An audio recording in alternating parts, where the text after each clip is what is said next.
Bom dia, boa tarde, boa noite. Não importa o horário que você esteja assistindo ou ouvindo o nosso podcast, essa é mais uma edição do podcast Anote Aí. Hoje estamos aqui num lugar diferente. Estamos no Palacete Rosa. O Palacete Rosa é uma casa de 1927, construída pela família Jafé. Quem é aqui do Ipiranga, próximo ao Museu do Ipiranga, vai conhecer a avenida e vai saber um pouco dessa história. Então, procurem se informar um pouquinho mais.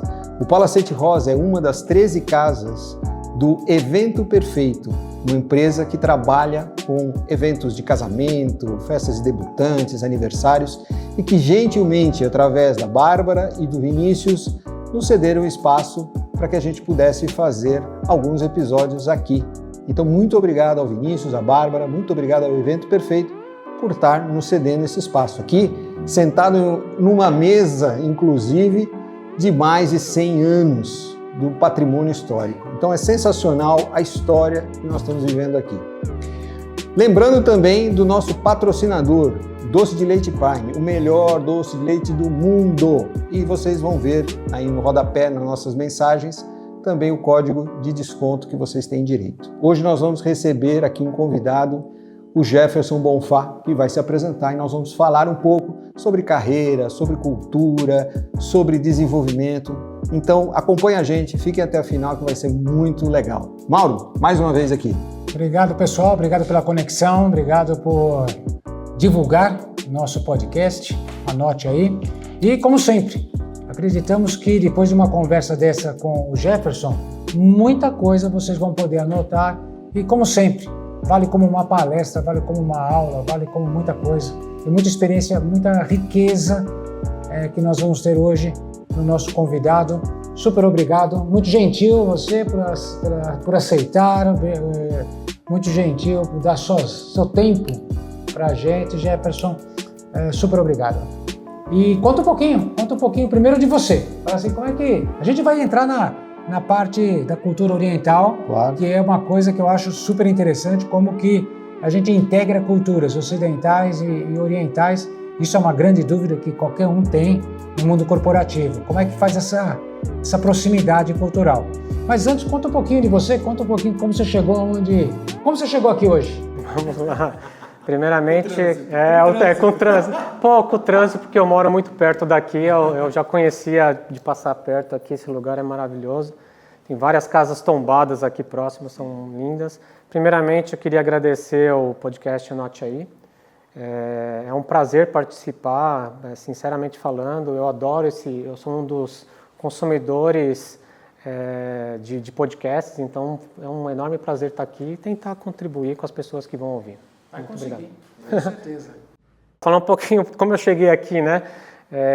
Eu moro próximo daqui, de São Paulo, do Ipiranga, mas eu sou nascido e vivi minha infância inteira, construí minha área acadêmica em São Caetano do Sul, né? Uma cidade vizinha aqui de São Paulo, muito próximo daqui, inclusive, o ABC Paulista, que era um antigo polo, né, industrial automotivo do Brasil, né? Hoje não é mais, mas na época que meu pai trabalhava e que eu estudava, o ABC era um grande polo da indústria automotiva. Então eu vim de lá, hoje eu moro aqui nessa região há pouco mais de 10 anos. Construí minha carreira começando como estágio, então quando eu estudava na Escola de Engenharia Mauá, eu comecei no primeiro ano, logo nos primeiros meses, como estágio na ThyssenKrupp, uma multinacional alemã. Então eu fui trilhando lá, fiquei aqueles antigos 2 anos de estágio, depois fui fazer intercâmbio fora. Quando eu voltei, eu fui efetivado pela ThyssenKrupp e lá trilhei minha carreira por 13 anos totais na ThyssenKrupp. E eu diria que muito do profissional que eu sou hoje, os pilares foram construídos lá. É isso que eu ia perguntar, né? Qual foi a importância do estágio para você? Muito grande. A gente estava falando um pouquinho antes, né, nos backstages aqui, falando do estágio de antigamente, que era praticamente um trabalho normal, né? Quantas, eu não posso falar aqui, né, mas quantas e quantas vezes não perdi prova, não perdi dias importantes na faculdade, porque a prioridade era o trabalho e foi dessa maneira que eu cresci. O meu antigo gestor me deu todas as oportunidades do mundo, eu sou muito grato a ele, à empresa. Então, assim, muito do que eu sou hoje, o pessoal fala, né, como que você dividiria? Acho que a grande maioria, os grandes pilares do profissional que eu sou hoje foram construídos na ThyssenKrupp, porque foram 13 anos lá, né? Sim. Começando prata da casa, né, como eu diria. E depois do estágio? Depois do estágio eu fui trilhando minha jornada, né? Fui convidado eu trabalhava em marketing estratégico, então eu já tinha uma formação em administração e marketing, depois eu fui fazer engenharia, então eu fui fazer estágio, depois eu fui contratado para o departamento de marketing estratégico, então a gente focava na área de estudo de mercado, estudo de planejamento estratégico, capacidade produtiva, então a gente fazia algo bem focado, bem bacana. Aprendi muito lá, eu reportava muitos dos materiais que eu fazia como estagiário, eu reportava direto para o presidente da empresa, então foi muito bacana ter esse senso de responsabilidade, né? E aí depois eu cheguei num patamar de liderança lá na área de vendas, aí eu migrei para a área de engenharia e vendas, que depois virou vendas e marketing, né? E aí em 2019 eu estava numa situação muito boa lá, eu diria, mas eu sentia que eu estava na zona de conforto. Eu sempre quis crescer, eu sempre quis galgar posições maiores na minha carreira, então eu decidi me abrir para o mercado, né? Uma pergunta, Jefferson, desculpa te cortar. Como é que um profissional de liderança descobre que está numa zona de conforto e que tem que mudar? Exato. Antes de ser mudado, vamos dizer assim. Exato. Na verdade, é que eu sempre me desafiei, né? Eu sempre... hoje está muito praxe ficar falando isso, né? O status quo, né? Eu nunca gostei muito do status quo, assim. Se eu sentia que eu estava fazendo... estava muito no trivial, muito no... tá sendo a mesma coisa meu dia, não estou progredindo, não estou aprendendo. Foi aí que eu senti que eu não estava me autodesenvolvendo, me autoprogredindo, né? Então foi assim que eu entendi que eu estava na zona de conforto, né? Eu tinha resposta para tudo, tinha as decisões muito fáceis e porque estava tudo muito, 13 anos de bagagem de empresa, fez com que a gente chegasse num momento que tudo era muito mais fácil, né? Sem grandes desafios. Foi aí que eu tive a noção que eu estava na zona de conforto. E aí eu tomei a decisão, né, tomando com minha família, que eu ia me abrir para o mercado naturalmente, não forcei a barra. Isso foi no começo de 2019 e, coincidentemente, uma headhunter entrou em contato comigo em janeiro de 2019 e o processo foi muito longo. Foi uma paquera, eu diria, já começando com a cultura oriental. Já estou dando uma pincelada como é uma cultura oriental. Então, janeiro foi um primeiro approach dessa empresa, eu nem sabia que empresa que era uma headhunter, onde ela só sinalizou a vaga, etc. E só em março que eu fui ter o primeiro contato com essa empresa, a headhunter, e só em abril que eu fui falar, que fui entrar na empresa, saber que empresa que era uma vaga confidencial naquele momento. Então, o processo, né? Você já começa a perceber que é diferente logo na contratação. Exatamente. Então, assim, eu fui tomar a decisão mesmo no final de agosto. Eu lembro exatamente do dia que era aniversário da minha mãe. 12 de agosto foi o dia que eu tomei a decisão de me movimentar. De janeiro a agosto, 8 meses para amadurecer uma transição da Thyssen para uma empresa japonesa. Não foi fácil a tomada de decisão. Aqui vale uma reflexão para aqueles que estão nesse momento. Sim. Foi muito difícil tomar decisão, porque eu tenho muito a agradecer à empresa que eu trabalhei lá na ThyssenKrupp por 13 anos. Sou muito grato e essa gratidão dificultou o processo. Claro. Porque eu vivia lá praticamente mais do que na minha própria casa com meus pais, né? Como sempre. Então, foi uma decisão muito difícil naquele momento, mas aí foi pautada junto com a minha família, com um aspecto mais religioso, de fé, tudo.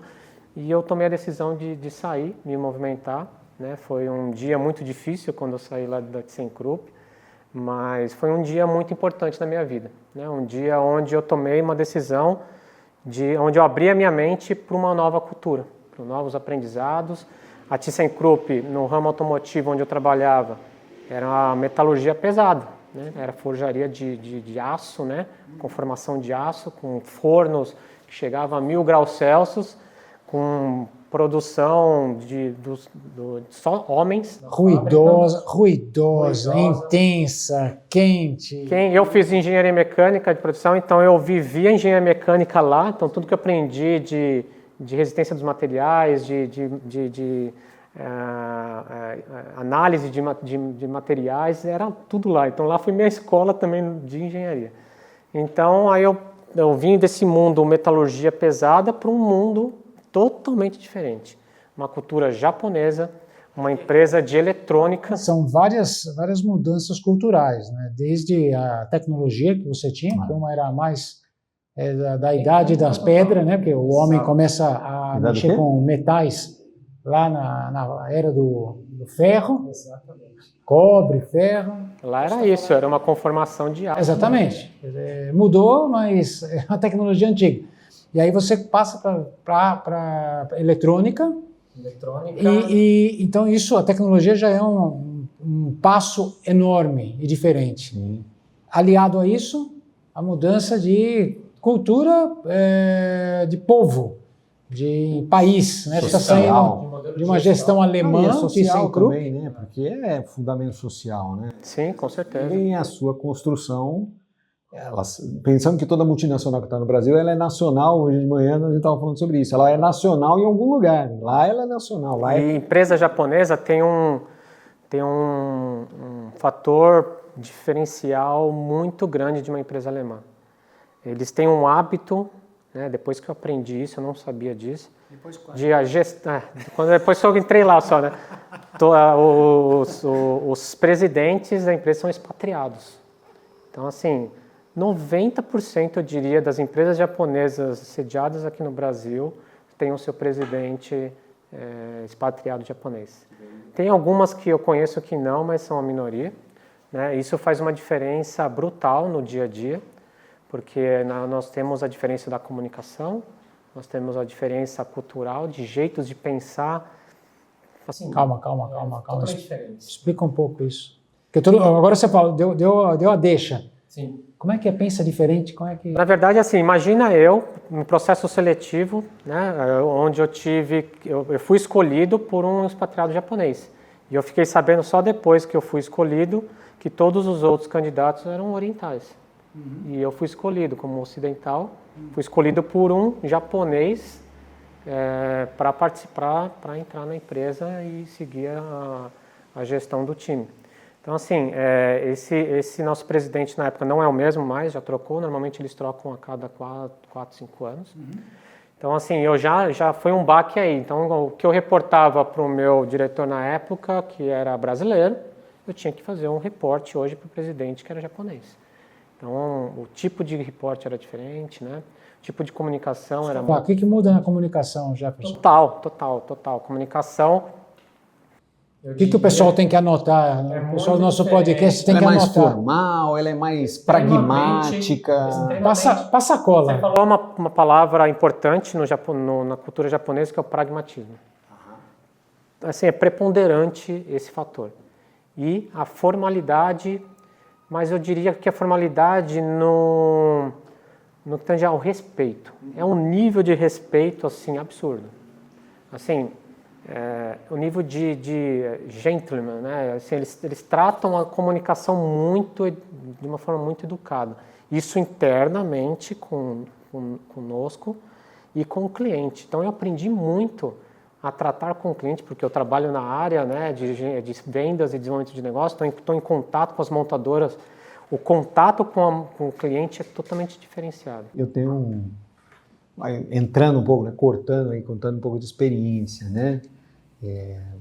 Tive um problema com um fornecedor, como diretor de qualidade de uma empresa francesa, aqui no Brasil, e um problema com um fornecedor, empresa japonesa aqui no Brasil. Um problema, claro, que passou por nós e chegou até a montadora. E depois veio voltando a análise. Veio de volta? Veio de volta.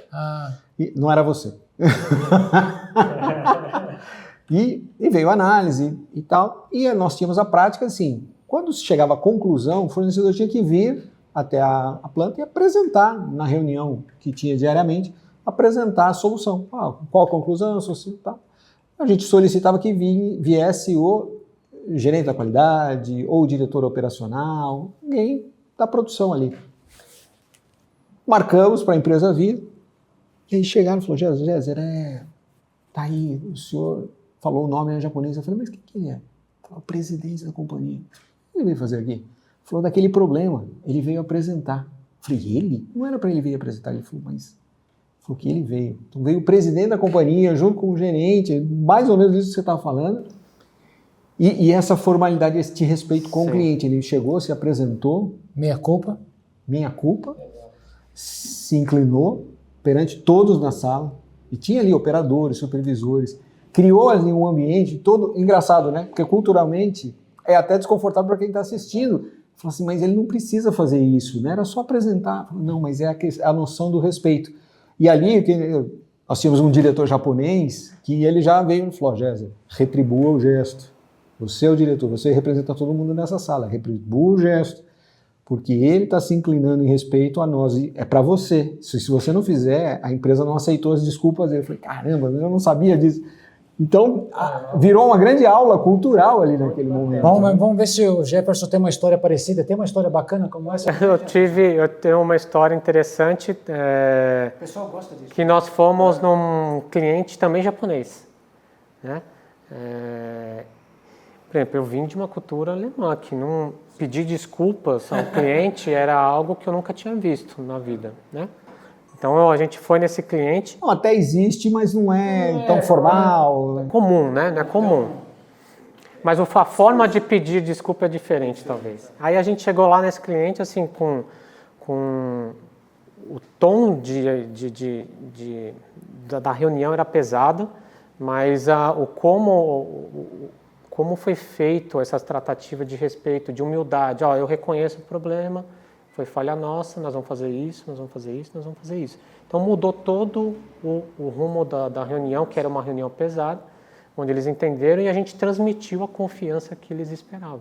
Então, assim, é um senso de humildade e um senso de respeito muito grande. Então, assim, já dando uma pincelada no aspecto cultural das diferenças de alemão para japonês, de nenhuma forma comparando se alguém melhor ou pior, mas não, são diferenças culturais, como tem para o brasileiro, né? Para o latino, para o brasileiro.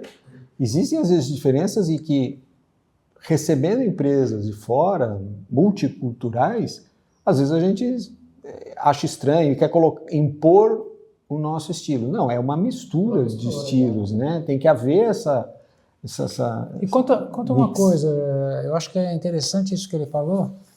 Quando a gente está falando de executivo, né? O executivo chega lá e se expõe dessa forma, faz o pedido formal de desculpas. Como é que essa cultura permeia desde o chão de fábrica? Eu sempre tenho muito interesse em saber como é que o chão de fábrica é moldado, porque eu imagino que desde o mais humilde operador no chão de fábrica até o presidente comunga na mesma cultura. Como é que vocês conseguem fazer isso? Como é que a empresa japonesa consegue fazer isso? Porque tem tantas empresas que tentam colocar uma cultura e não é fácil.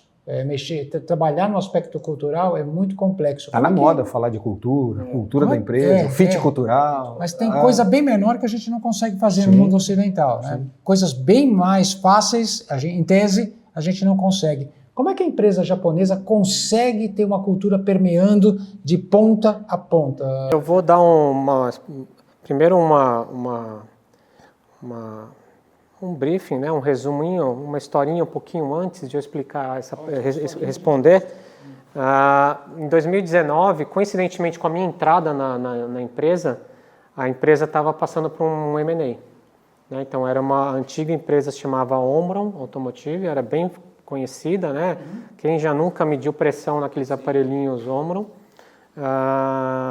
Nossa idade a gente é obrigado a medir toda hora. A Nidec, ela tinha um braço no lado automotivo, mas muito concentrado em motores, né? E aí a Nidec, ela decidiu expandir o ramo automotivo e a Omron decidiu estrategicamente focar em healthcare. Então, assim, houve uma comunhão de interesses e a Nidec adquiriu o braço automotivo da antiga Omron, virando Nidec Mobility. Então, hoje a Nidec Mobility é o braço da Nidec Automotive. Tá? Então, assim, Por que eu estou falando isso? Porque de 2019 para cá nós já estamos passando por um fator de mudança cultural, de companhias, de visões, de missão, de valores, etc. Então eu diria que esse pacote nós estamos começando a finalizar, é estranho, né? Mas nós estamos perto do fim da conclusão dessa transformação cultural exatamente nesse momento. Depois de 5 anos, né? 5 anos e pouquinho, 6 anos. Quase 6 anos já. Foi exatamente quando eu entrei. Então eu nem vivia antiga cultura. Eu já entrei como Nidec, né? E eu falo para todo mundo lá, eu brinco que para mim foi muito mais fácil do que para eles aceitar a cultura Nidec, porque eu já estava com a minha mente aberta, né? Eu já tinha decidido sair. Sim, você saiu da zona de conforto, né? Exato. E eles não, eles estavam lá Você já tinha dado um boot, né? Exato, já tinha resetado, eles não. E para eles foi muito mais difícil. Tivemos várias reformulações, troca de pessoas mesmo, para poder entrar no fit cultural. E de japonês para japonês tem tanta dificuldade assim de fazer essa transição? É totalmente diferente, não. A cultura da antiga empresa para a atual é totalmente diferente. Então, assim, a Nidec ela é uma empresa de capital aberto, né, na Bolsa de Valores do Japão e dos Estados Unidos, de Tóquio principalmente.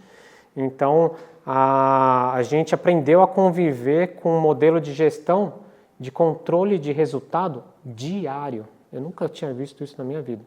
Então, assim, a gente fazia as reuniões todo dia, 4 horas da tarde, com todos os gestores e o presidente, para mensurar o resultado da companhia. Valor da bolsa, quanto que está a ação. Tudo, para ver o que impactava no stock market da Nidec.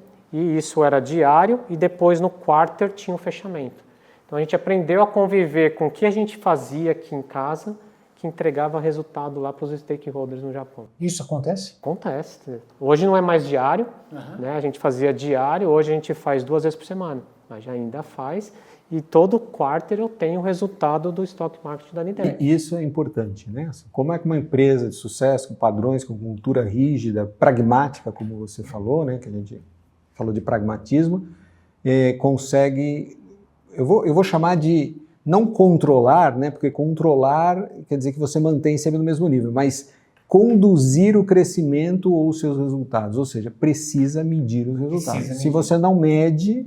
Eu aprendi na íntegra. Você não, quando faz reunião da diretoria, uma vez por mês, a cada 2 dias. Sendo bem franco, era um saco, né? Desculpa a expressão, era muito cansativo, era pesado, era pragmático, era aquela rotina de todo dia, reuniões final do dia para fazer o resultado.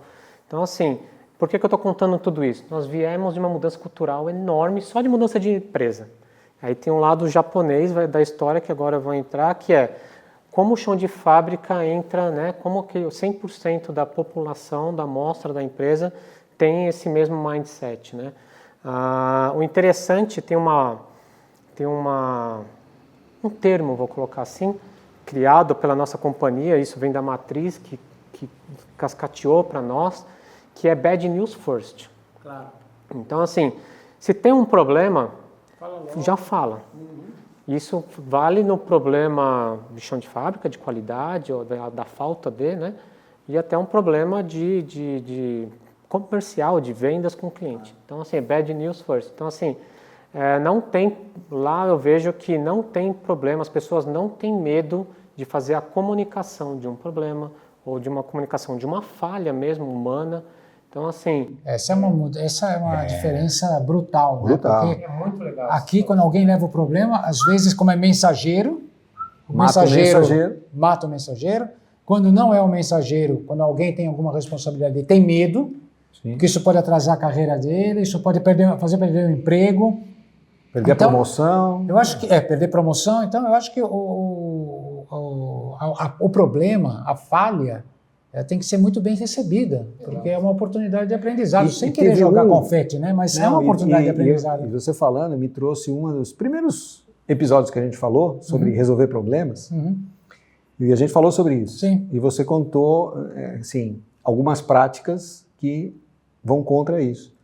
Né? Quando um líder diz, falando, não me traga problemas, me traga soluções. Essa frase eu acho quer dizer, triste. eu já cometi um erro porque eu não sabia ou por um erro, por engano, por desconhecimento, por ignorância, sei lá, né? Ou porque também houve outras influências.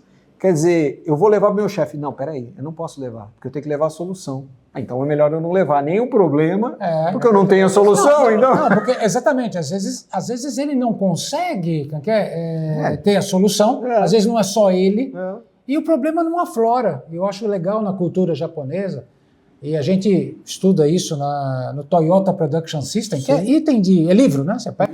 Eu estudei esse livro na engenharia. Na engenharia, a gente tem o Toyota Production System, a máquina que mudou o mundo de Womack, que é um clássico. Então a gente vê a cultura japonesa, mas por que você acha, Jefferson, que a gente tem livro, a gente chega na faculdade, tem aula, dá aula, a gente sabe o que tem que ser feito, por que o ocidental não consegue fazer? Assim, eu tenho um modelo de pensar, não é palpite, talvez esse seja até um fato, constatação de fato, porque recentemente nós fomos para o Japão, né, eu e um presidente e a outra diretora, e em outubro, final de outubro do ano passado, e eu tive a chance de viver todos esses conceitos que a gente vê muito no TPS na prática. Né? A gente não entrou no dia a dia da fábrica, a gente só fez aquele plant tour da Nidec, a gente foi lá na planta, em todas as plantas da Nidec lá no Japão e também na China. Então, tudo isso que eu vou te falar também é China, tá? Então, assim, o TPS, ele nasceu no pós-Segunda Guerra, né? Sim. Ele começou a ser implementado em larga escala, vamos falar globalmente, entre 1940 e 1970, né? No pós-Segunda Guerra.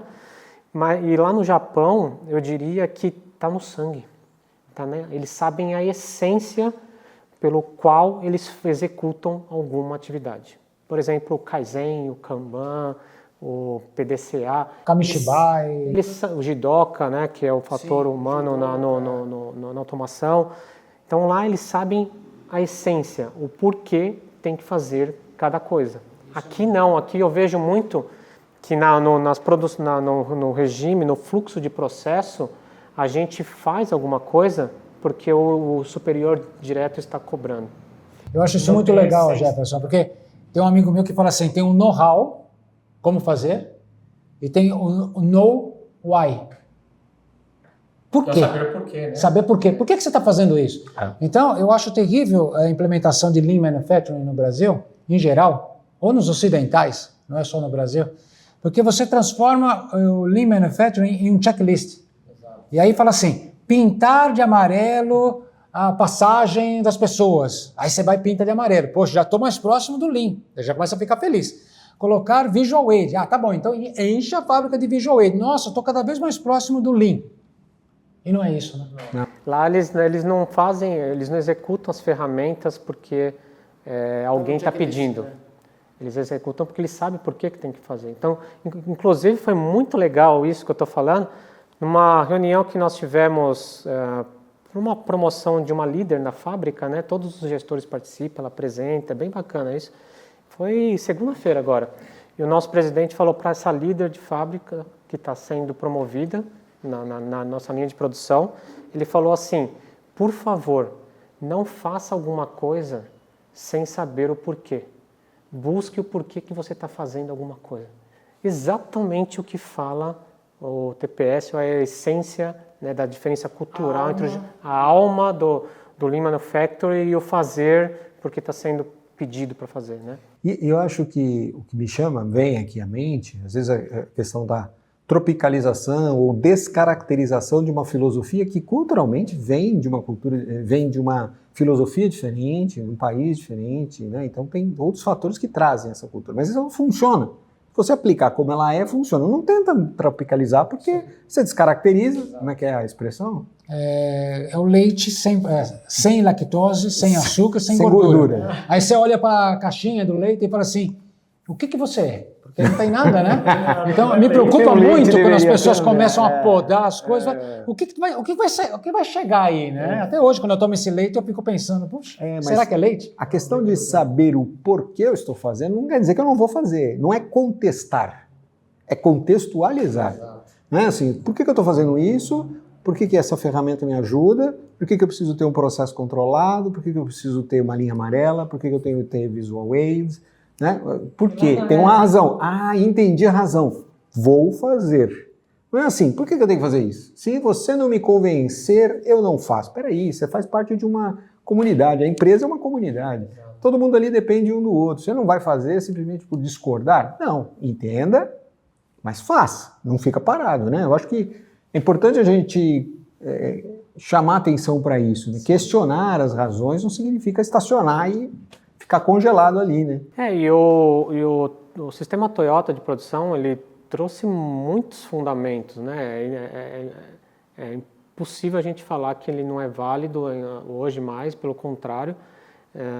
Na própria Nidec nós temos muitas práticas, né, do sistema Toyota, os mais famosos, né, o Kaizen. Tem uma equipe dedicada de fazer Kaizen, que são aquelas melhorias pequenas, diárias, né, para o flow. Tem uma plataforma muito interessante. Quando eu fui para o Japão, só que eu descobri que existia, como eu não estou no dia a dia da fábrica, né, é uma plataforma global que você compartilha o que você faz de bom na tua linha de produção. Os famosos best practices dos ocidentais. Pode chamar assim, mas é muito legal, é um negócio muito legal, uma plataforma onde nós aqui do Brasil temos acesso ao que as nossas unidades do Japão estão fazendo, o que as unidades da China, dos Estados Unidos, seja de lá onde estão fazendo, e por aquele mesmo tipo de produção. Nossa, que interessante que ele fez e tal. Quantas e quantas melhorias nós não fizemos que a gente pegou desse compartilhamento. Mas aí tem um porquê, né?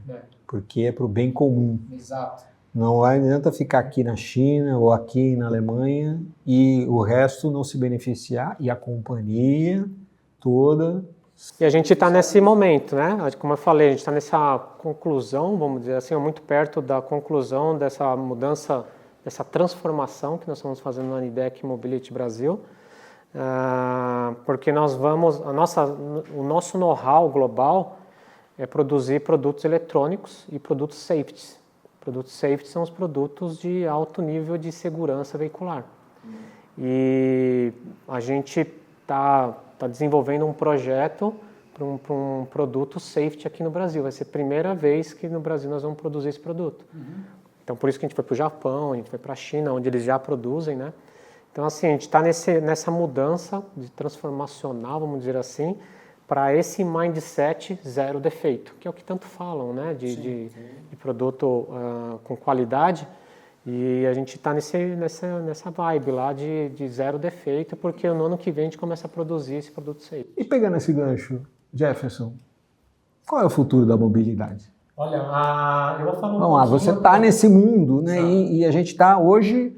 O Brasil passa por isso, né? O mundo não sabe, né? O mundo não sabe. Olha, o mundo não sabe para onde vai a mobilidade. Né? Porque o nosso apelo aqui é o fator energético. É o álcool, né? A nossa matriz, ou é elétrica, que é a do futuro. Tem tanta dúvida, né? Tem dúvida, mas a gente... Tem também o carro autônomo, o híbrido, autônomo, o hidrogênio. Como ninguém sabe para onde vai a mobilidade, nós vamos perguntar para o Jefferson que hoje a gente vai tirar bater isso. O martelo. Não sei se eu tenho a resposta, mas eu tenho uma opinião. Né? Talvez eu não vou falar o que vai acontecer daqui a 50 anos, mas eu tenho uma opinião bem formada. Eu diria que está dividido no fator energético, sem dúvida, né? E no fator entretenimento e no fator segurança. Então, hoje um carro... Entretenimento? Hoje um carro, ele é entretenimento. Quantas pessoas hoje, especialmente no Brasil, compram carro porque o infotainment é bacana? Né? Então, assim, e nem se esquecem que o veículo não tem suspensão traseira MacPherson, não tem suspensão independente, tem eixo rígido, esquecem toda outra ótica. O problema, a questão é o tablet no painel. Tem um painelzão lá legal, para mim eu vou pagar 200 mil reais num carro que tem um painelzão legal. Que vira ainda. Né? Que vira. Nós estamos falando dos carros chineses, né? Os carros chineses vieram com essa onda de infotainment animal, né? Super agressiva. Mas que se você for comparar o carro mecanicamente, isso é meu ponto de vista, daqueles que estão me ouvindo, que tem um carro chinês, não me levem mal, mas se você for comparar uma mecânica de um Ford, por exemplo, de um carro, não precisa ir muito longe, BMW, Mercedes, de um Ford, você vê que a mecânica é outra. E a suspensão traseira, você vê aquelas bieletas lá com 10 milímetros só de diâmetro. Quando você vê a suspensão traseira de um Ford, é super robusta, super mais forte, né? Mas o infotainment é muito bacana. Então, assim, eu diria que entretenimento, segurança e fator energético são os pilares da mobilidade hoje. É onde as montadoras estão quebrando a cabeça como se encaixar isso num carro. E como traçar, eu troquei travei a língua aqui. Como traçar uma estratégia de marketing e vendas num ambiente tão incerto assim? A gente não, a gente como Tier 1, a gente atua tanto como Tier 1 como Tier 2 também. A gente não define a tecnologia que vai ser, né? Quem define é a própria desenvolvedora, a própria montadora. Você né? influencia, não? A gente influencia no modelo, né, de disponibilidade de material, de recurso eletrônico, isso com certeza que é onde tem o know-how. Mas a gente não fala, não vai ser hidrogênio, vai ser elétrico. Não, isso não. Mas, por exemplo, fator energético, onde que está a grande dúvida das montadoras no mundo inteiro? Vai ser carro elétrico, híbrido ou agora o hidrogênio? A Toyota está trazendo investimento massivo na célula de hidrogênio. E eles falam que vai ser substituto do carro elétrico. Eles falam com todas as letras garrafais. Então, assim, opinião, não é o que vai acontecer, é opinião. Mobilidade, em termos de fator energético, eu acho que o modelo híbrido é o perfeito. Né? Ainda mais um país como o nosso, onde nós temos o fator do etanol. Então, imagine um carro híbrido a etanol, hidrogênio e elétrico. Seria perfeito, praticamente, né? Quase que zero emissão. Sim. É um multiflex. Né? Multiflex. Então, assim, a gente tem essa vantagem energética, né? A própria Stellantis, ela vem ganhando vantagem muito nisso, porque ela força muito esse lado de híbrido a etanol, né? Sim. Outras estão vindo na onda aí agora. O fator infotainment que eu falei, você ganha os clientes que só olham esse fator de entretenimento. Mas o futuro está aqui, na segurança e no fator energético. Segurança, o carro está cada vez mais seguro. Não sei se vocês já fizeram uma conta. O carro dobrou de preço em 5 anos. O mesmo carro que você compra hoje a 200 era 100. Sim. A guinada foi enorme. O custo está mais caro? Sim, o custo depois da pandemia de muitos componentes eletrônicos, especialmente, ficou mais elevado, mas hoje não, hoje já se equalizou. Né? Teve aqueles shortage de componentes eletrônicos que deu uma explodida, mas hoje já está equalizado. Mas é o custo só? Não é só o custo. As tecnologias embarcadas estão muito mais fortes, muito mais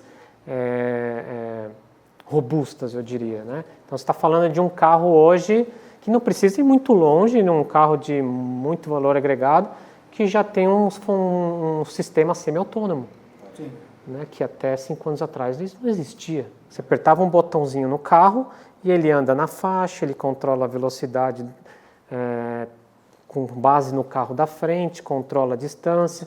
Isso tudo é uma inteligência. Quando o pessoal fala carro autônomo, tem que entender que tem vários graus. Estou falando de semi-autônomo, não estou nem chegando naqueles autônomos que estão ainda em teste, né? O carro semi-autônomo já tem um conteúdo embarcado muito grande. Então, o sistema de segurança hoje das colunas de direção, que faz o controle do carro, imagine a velocidade de processamento que tem que ter o cérebro lá da coluna de direção, para ficar controlando o carro na faixa, a distância. Então, é um conteúdo embarcado muito alto. Então, por isso que os carros estão muito caros. Né? Aí você vai para o lado da segurança e fator energético. Então, esses dois vai ser o que vai guiar os próximos 50 anos, com certeza. Teria muito assunto para discutir aqui, não? A gente vai ter que convidá-lo novamente. É opinião, não é o que vai acontecer. Agora está registrado. Está registrado já. A gente salva, porque acontecendo a gente... Daqui 50 anos a gente vê, né? Pior que eu acho que não é 50, não. Bem menos. Mas se a gente agradece enormemente, novamente, né, o seu tempo e o aprendizado, né? Sim. Outra vez, tem um monte de coisa que o pessoal que acompanha o podcast, tem muita gente da indústria automobilística, obviamente, Sim. pelas nossas origens. Então, tem muita coisa que anotou aqui, eu também achei sensacional, um monte de insights para a gente continuar. Quem sabe um dia a gente continua essa mesma conversa. Estou à disposição. Muito obrigado pelo seu tempo. Obrigado, Jefferson. Obrigado, Mauro. Obrigado você que ficou até aqui com a gente. Espero que você tenha anotado tudo que a gente falou. E depois compartilhado, né? Dá like, aquele trabalho que todo seguidor deve fazer para manter a gente aqui fortinho e resistente e trazendo cada vez mais reflexões. É esse o objetivo. Cada convidado traz a sua história, sua experiência, para que você aí do lado, né, que está assistindo, que está ouvindo, né, no podcast, acho que reflita. É saber o porquê das coisas, né? Saber o porquê das coisas. Acabou que o Jefferson acabou de falar. O nosso podcast é isso, é saber o porquê das coisas. Saber o porquê das coisas. Obrigado, pessoal, pela conexão. Obrigado para você. Obrigado. Mais uma vez. Jefferson. Sigam nas redes sociais, sigam Mauro, Géser, Big Learning, Maturos.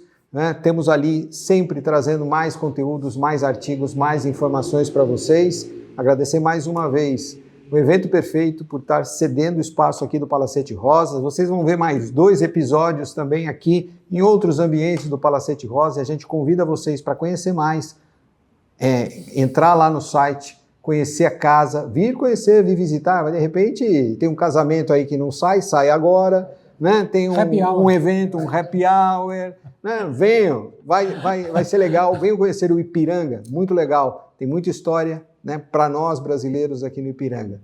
Muito obrigado, até o próximo episódio, pessoal. Obrigado, tchau, tchau. pessoal. Tchau, tchau.